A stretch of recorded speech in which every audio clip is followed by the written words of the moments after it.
예, 우리가 방금 전에 시편 139편의 말씀을 읽었는데 139편 중에서 13절에서 16절까지 하나님께서 어떻게 인간을 신묘막측하게 지으셨는지에 대한 감탄의 노래를 바치는 시편인데요. 주님께서 내 내장을 지으시고 내 모태에서 나를 만드셨는데 너무나 기이하게 만드셨고 내가 태어나기 이전부터 하나님께서 다 계획을 하시고 그 모든 과정이 하나님 창조의 손길 가운데에서 이루어졌다. 그렇게 고백을 합니다. 16절에서 보면 내 형질이 이루어지기 전에 주의 눈이 보셨고 나를 위하여 정한 날이 하루도 되기 전에 주의 책에 다 기록이 되었나이다. 그런데 이런 하나님의 창조와 오늘 우리가 진화라는 주제를 세웠는데 창조와 진화가 어떤 관련이 있느냐? 관련이 많이 있습니다. 좀 복잡하기도 하고요. 그래서 우리가 성경과 과학이라는 커다란 주제를 가지고 계속해서 공부를 하고 있는데 오늘은 그중에서 특별히 진화가 무엇인지 진화라는 개념을 중심으로 해서 왜 사람들이 보통 창조하고 진화 그러면 대립 충돌하는 개념으로 받아들여서 둘 중에 하나만 선택하게끔 하는 그런 함정에 빠져들게 하느냐. 조금 의아한 것이죠. 그것에 대해서 좀 간략하게 살펴보도록 하겠습니다. 우리가 조금 커다란 틀에서 성경과 과학 혹은 창조와 진화를 살펴보는 이유는 이 두 가지가 너무 대립 충돌이 돼서 둘 중에 하나만을 선택하게 하는 그러한 분위기 때문에 우리 신앙인들에게 아주 악영향을 미친다는 거예요. 그래서 이 과학이나 진화나 이런 개념들이 우리의 신앙을 혼란스럽게 하고 실족시키는 경우들이 종종 있고, 특별히 나이 드신 분들은 이것 때문에 어려움을 겪지는 않는데, 이제 자라나는 학생들이 학교에서 과학을 공부하고 진화를 공부하다 보면 이게 하나님의 창조 신앙하고 충돌이 되는 것처럼 여겨져 가지고 과학을 거부하거나 아니면 신앙을 거부하는 양자택일의 딜레마에 빠져들 위험이 있기 때문에 건강한 창조 신앙을 보존하기 위해서 우리가 이런 공부를 하고 있습니다. 그 갈릴레오가 종교 재판을 받을 때 지동설이냐 천동설이냐 그 두 가지의 문제를 놓고 당신의 신념을 밝히라 그랬을 때 차마 지동설이라고 얘기하지는 못했고, 왜냐하면 그 바로 직전까지도 지동설을 외쳤다가 화형에 처해진 사람들이 있기 때문에 지동설을 주장하지는 못하고 그냥 천동설을 얘기했다가 그 법정의 문을 나서면서 그래도 지구는 논다 이렇게 얘기를 했다고 하죠. 그때는 교회에서 공식 입장이 천동설이 과학적으로도 그렇고 신앙적으로도 합당한 이론이라고 그렇게 믿었었던 것 같아요. 그런데 그것을 처리하지 않고 예를 들어서 지금까지도 천동설이 올바른 이론이다라고 교회에서 주장을 한다면 아마 거의 대부분 사람들이 교회에 남아있지를 않을 겁니다. 그게 말이나 되냐 이렇게 얘기를 하겠죠. 그런데 그 비슷한 시험과 딜레마가 요 근래 들어서는 창조와 진화, 그런 개념을 중심으로 양자택일하는 분위기가 우리에게 많이 주어진다는 거예요. 그런데 이 시간에 우리가 진화가 무엇인가를 살펴보면서 결론적으로 한 문장으로 제가 말씀을 드리면, 진화는 이 땅의 모든 생명체의 발달 과정에 관한 설명 이론입니다. 과학 이론이고 이것은 기독교 신학과 일치될 수 있다는 거예요. 그래서 간단하게 한번 살펴보겠습니다. 먼저 진화가 무엇이냐? 사람들이 진화에 대해서 논쟁을 벌일 때 여러 가지 의미로 사용을 하는데 그 의미가 정확하게 규정되어 있지 않아 가지고 얘기를 하다가 겉돌기도 하고 공전되기도 하고 그러는 것 같아요. 그런데 보통 진화라는 개념을 우리는 두 가지 방식으로 사용을 하는데, 하나는 진화는 그 무신론적 세계관과 결부되어서 진화라는 낱말을 사용할 때가 있고요. 또 하나는 진화는 그런 가치 개념 없이 단지 과학자들이 사용하는 과학 이론으로서의 진화, 이 두 가지를 혼용을 해서 사용하기 때문에 사람들이 얘기하다 헷갈리는데 이것을 구분하는 것이 대단히 중요하고요. 우리가 지난번에 우종학 교수님하고 같이 진화와 창조에 대해서 잠깐 공부를 한 적이 있는데 그때 세 가지 낱말의 개념을 구별해서 사용하는 것이 중요하다는 얘기를 했습니다. 첫 번째는 진화, 두 번째는 진화론, 세 번째는 진화주의입니다. 진화라는 낱말은 뭐 아주 단순한 거예요. 이걸 거부할 사람은 아무도 없을 거예요. 진화는 변화의 일종이고 우주 만물은 변화한다. 이렇게 얘기를 하면 그건 말도 안 돼. 이렇게 반박할 사람 없거든요. 그 진화는 변화라는 개념하고 비슷합니다. 그래서 이 진화라는 낱말을 거부할 사람은 없고 진화론이라고 하는 이론 체계도 마찬가지입니다. 방금 전에 말씀드린 것처럼 진화론이라는 것은 이 땅의 모든 생명체들의 발달 과정에 대한 과학적인 설명 체계입니다. 이것도 그다지 거부할 이유가 없습니다. 그런데 마지막 세 번째 진화주의 그러면 이거는 이데올로기 이념입니다. 무신론적인 세계관이기 때문에 우리가 이세 가지로 구별하지 않고 진화주의까지 그냥 다 받아들이게 되면 우리 신앙인들에게는 아주 위협적인 요소가 될 수 있어요. 그래서 진화주의는 거부해야 됩니다. 첫 번째 제가 말씀드리고자 하는 것이 진화라는 낱말을 사용할 때 무신론적인 세계관과 결부된 진화주의. 이것은 배격하고 엄정하게 따져서 거부해야 된다는 것입니다. 그런데 대체로 진화 그러면 진화주의 뭐 이거 다 혼용해서 쓰는 거예요. 그래서 진화를 그냥 진화주의라는 이데올로기로 받아들여서 그것은 무신론적 세계관이다. 그건 거부해야 된다.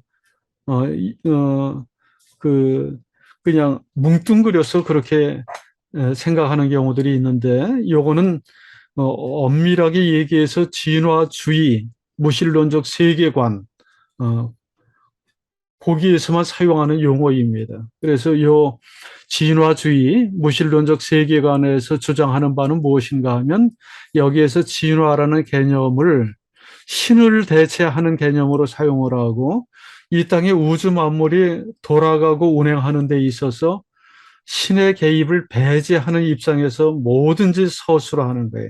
그게 진화주의적 세계관입니다. 무신론적 세계관. 그래서 이것은 엄밀하게 반대해야 되는 것이고 우리는 유신론적 세계관을 고수하죠. 진화주의적 세계관하고는 완전히 반대입니다. 진화주의적 세계관은 하나님이 없다 하는 전제하에서 이 땅의 모든 우주 만물이 하나님의 개입이 없이 꾸려져 나간다는 믿음이에요. 반면에 우리가 갖고 있는 유실론적인 세계관은 하나님께서 우주 만물을 창조하고 개입하셔서 운행해 가신다라고 하는 세계관입니다. 정반대예요. 그래서 우리가 이제까지 공부하면서 하나님의 창조에 대해서 믿었고 구체적으로 어떻게 창조하고 운행해 가는지에 대해서 진화적 창조라는 그러한 이론이 우리에게 적합하다 하는 말씀을 드렸는데 하여튼 유신론적 세계관에서는 하나님의 창조 신앙을 분명히 고수한다는 것이고 진화라는 낱말은 단순하게 단지 이 땅의 모든 생명체의 발달 과정을 서술하는 설명체계다. 이렇게 이해를 하는 것이 정확한 이해가 될 것 같습니다. 예를 들어서 우리가 학교에서 공부할 때 식물이 자랄 때 광합성 이론이라는 것을 배우잖아요. 광합성이라는 것은 식물이 태양으로부터 오는 그 빛 에너지, 태양 에너지를 변환시켜 가지고 자기의 생명체를 꾸려갈 수 있는 에너지로 만들어 나가는 그런 방식이잖아요. 너무나 신통한 건데 이 과학이 발달하기 전까지는 식물이 어떻게 자라는지에 대해서 설명할 수 있는 사람이 아무도 없었어요. 단지 저 식물은 하나님께서 만들어 주셨고 하나님께서 키워 주시고 꽃을 피워 주시고 열매를 맺게끔 하신다. 이렇게 신학적인 서술만 했지. 그러면 하나님이 구체적으로 그 식물을 어떻게 키운대? 어떻게 성장하게 한대? 하고 질문을 던지면 아무도 답변을 못 했는데 과학이 발달하면서 요즘은 그렇게 답변할 수 있는 거예요. 그게 광합성 이론이 있어서 태양 에너지를 식물이 자기 에너지로 변환시킨대. 그래서 자기가 그렇게 자라날 수 있는 거야. 이렇게 얘기하면 훨씬 합리적으로 받아들이는데 이 광합성 이론을 얘기하는 것을 무신론적이라고 하면서 거부하는 사람 없잖아요. 그러지 않잖아요. 그리고 광합성 이론하고 하나님이 그 식물을 창조했다는 창조신앙하고는 이게 상충되는 게 아닙니다. 조화를 이룰 수 있는 거예요. 그러잖아요. 그 비슷하게 진화와 창조에 관해서도 받아들이면 좋을 것 같습니다. 하나님께서 저 식물을 창조하셨고 어떻게 키우시는가 하면 가만히 살펴보았더니 광합성 체계가 있어서 그러한 그 체계 속에서 식물의 에너지를 변환해가면서 자라나게끔 하나님께서 만들어 주셨대. 이렇게 설명할 수 있듯이 하나님께서 이 땅의 모든 우주 만물을 창조하고 꾸려가시는데 가만히 들여다보니까 거기에 진화론이라고 하는 과학이론의 체계가 상당 부분을 합리적으로 설명할 수 있다라고 그렇게 얘기를 하면 되는 겁니다. 그러니까 이게 광합성 이론으로 식물의 성장 과정을 설명하는 것하고 진화론 가지고 이 땅의 우주 만물이 변화하는 것을 설명하는 것하고 별다른 차이가 없다라는 거예요. 단지 우리가 조심해야 될 것이 하나님의 없음, 무신론을 전제로 한 무신론적 세계관, 무신론적 진화주의, 그 이데올로기는 철저하게 거부해야 된다는 것입니다. 어, 진화론도 일종의 과학 이론이에요. 그리고 과학 이론이라고 했을 때는 과학자들이 사용하는 용어들이 있죠. 그것은 엄밀한 관찰과 실험과 검사의 과정을 거쳐서 검증된 설명 체계를 이론이라고 합니다. 그러니까 어떤 것이 학술과 이론으로 성립하기 위해서는 그 과정을 거쳐야 되는 거고요. 반증 과정도 거쳐야 되고 그 모든 엄밀한 과정을 거쳐서 이거는 뭐 늘 되풀이해서 검증을 하더라도 실험을 하더라도 똑같은 결과를 도출할 수밖에 없다라고 결론이 내려졌을 때 이론화되는 거잖아요. 진화론도 그런 과정을 다 거쳐서 만들어지는 것이고 거기에 증거 자료를 사용하는 것이 뭐 수많은 화석이라든지 비교 형태학이라든지 생물 지리학이라든지 하여튼 차고 넘치는 증거를 거쳐서 진화론이라는 것이 과학 이론으로 대두된 것인데요. 이 진화론에서는 어, 생명의 기원까지 연구하지 못하고 그것에 대해서는 우리는 모른다. 그렇게 얘기를 하죠. 그 생명이 어떻게 생겨났는지 만들어졌는지 기원은 모르나 생명이 생겨난 이후에 이제까지 쭉 변화 발전되어 온 과정을 살펴보니까 그 과정이 진화적 과정으로 이루어졌다 왔다라고 그러니까 생명의 기원을 제외한 나머지 발달 과정을 진화 과정을 통해서 설명해 간다는 겁니다.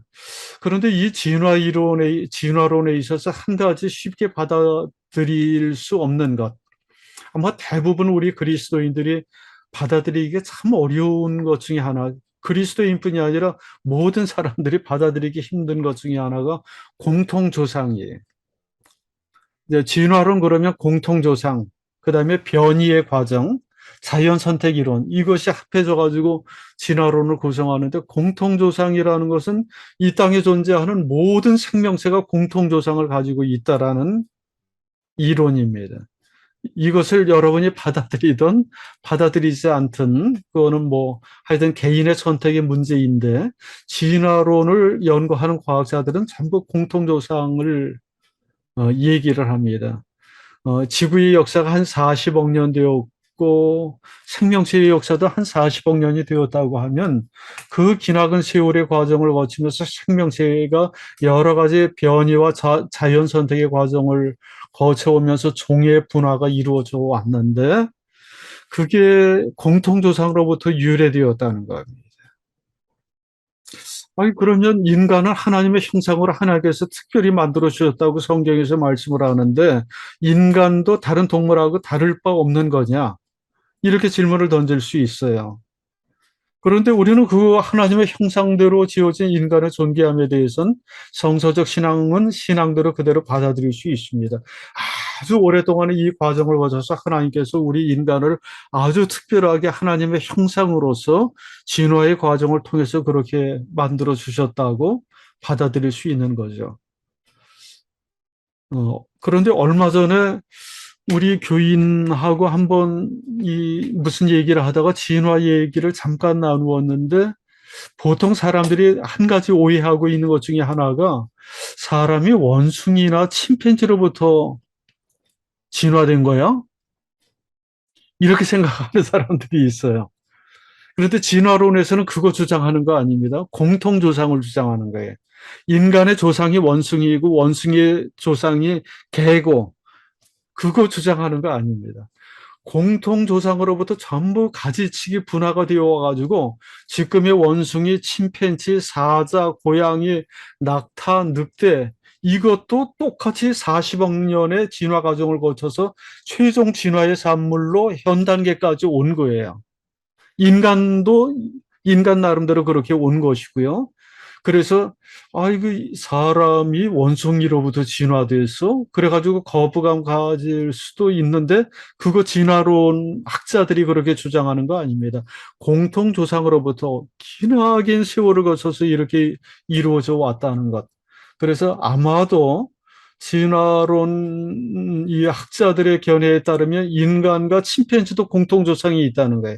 세월을 거슬러 올라가면 우리 인간의 궁극적 조상을 아담으로 성경에서 말씀하는 것처럼, 단지 인간과 침팬지의 공통 조상을 찾고자 하면 적어도 30만 세대는 위로 거슬러 올라가야 된다.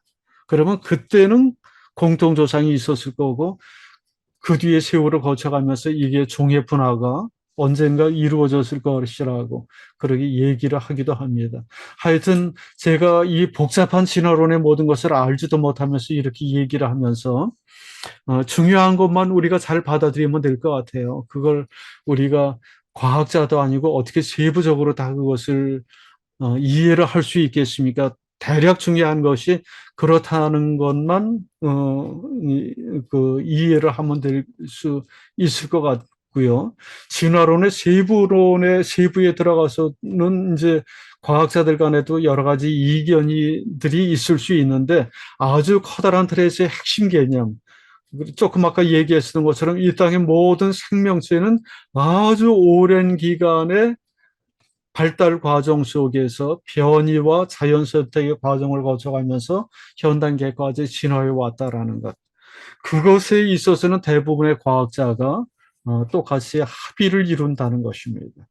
그리고 그러한 설명 체계, 이 땅의 모든 그 생물들이 변화해 나가는 그 과정의 설명 체계와 우리 기독교의 창조신앙, 하나님께서 우리를 만드시고 이 생명을 보존하고 이끌어 가신다는 그 신앙하고는 전혀 충돌되지 않는다. 오히려 상호 간에 더 보완을 이루어 간다. 지난 시간에 얘기했었던 거죠. 상호 간에 더 보완을 이루어 가서 우리의 신앙의 깊이와 넓이를 더해갈 수 있다라고 그렇게 받아들일 수 있다는 것입니다.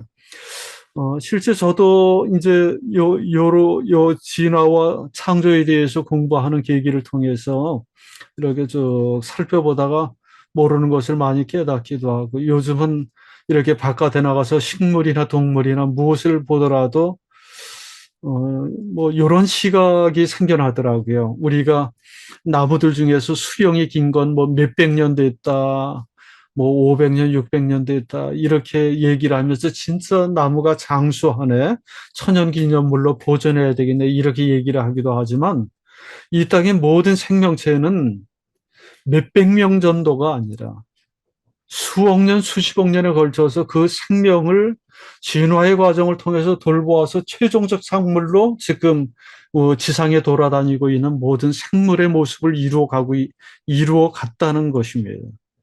그걸 생각하면 뭐 유승기면 유승기라는 인간의 그 개체의 역사가 뭐 60몇 년 됐다라는 것이 아니라 하나님께서 유승기를 만들기까지 수억 년, 수십억 년의 과정을 거쳐가지고 하나님께서 개입하고 돌보아 주셔서 최종 산물로 이 땅의 모든 인간들이 존재하는 거고, 이 땅의 모든 생명체들도 수십억 년의 세월이 축적되어 있다라는 거예요.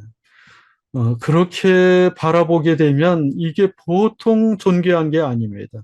뭐, 비단 생명체, 생물들뿐이 아니라 무생물, 우주 공간에 떠다니는 모든 행성들, 항성들, 위성들, 그 모든 것, 그 가운데 그 우주는 우리가 보통 137억 년이 되었다고 그러는데, 그간에 그것을 창조하고 이끌어 오신 하나님의 창조와 섭리의 손길이 이게 정말 대단하게 느껴지지 않을 수 없습니다.